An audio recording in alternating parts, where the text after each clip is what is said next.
Nathan James Barlow's legacy begins with his grandfathers. Little Nathan was named after his grandfather Nathan, who was a Baptist preacher, and his mom's father James Somerville, who had a well drilling business. Mom Jessie and Dad Clifford were devout Christians who had laid the foundation for their 5 children. Nathan was followed by twins Russell and Douglas, then Paul and Margaret. Douglas died at a young age, while Russell and Margaret would eventually become major contributors to Nathan's missionary work. By the time he enrolled at Redlands University, Nathan had survived a harrowing experience.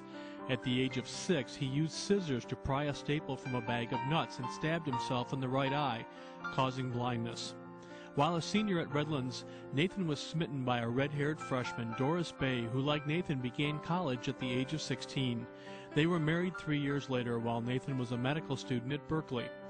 The idea of becoming a doctor took root as a child when Nathan's uncle Claude, a missionary physician in China, came to visit, and his mother Jessie suggested perhaps one day he might follow in Claude's footsteps. Doris, too, had wanted to become a missionary.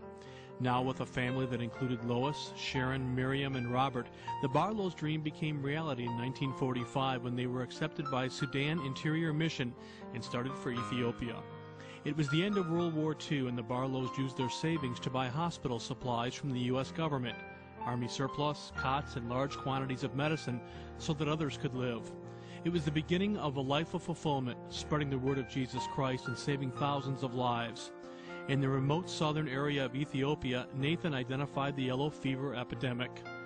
Neither crocodile-infested lakes nor remote locations slowed Nathan. When he started one out clinic, he walked 5 days by foot with pilots to find a landing strip. For many years, Nathan was the only doctor at Sim Otona Hospital.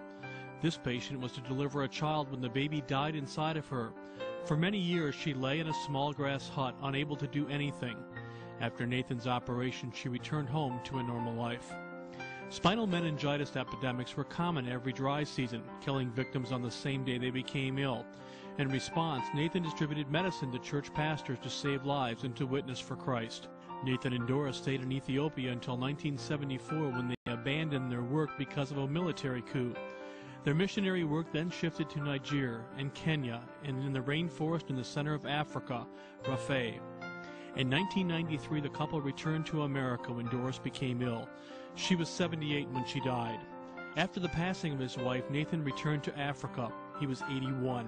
In 1997, Nathan went back to Ethiopia. It was there that he started a program to help the thousands of people who suffer from Mossy foot disease, a debilitating physical condition resulting from barefoot farming on volcanic soil. It was to be the final and perhaps most important part of his legacy. For the last 7 years of his life, Nathan's work to battle Mossy foot disease continued. Today, there are 15 clinics, collectively the Mossy Foot Project, devoted to treating this disease with medicine, surgery, shoes, vocational training, and the gospel message. Nathan Barlow died in 2004 at the age of 91. His was a life of saving grace, and on behalf of the thousands who continue to be impacted by his work and those who have been moved to follow in his footsteps, we proudly induct Dr. Nathan Barlow into the Medical Mission Hall of Fame.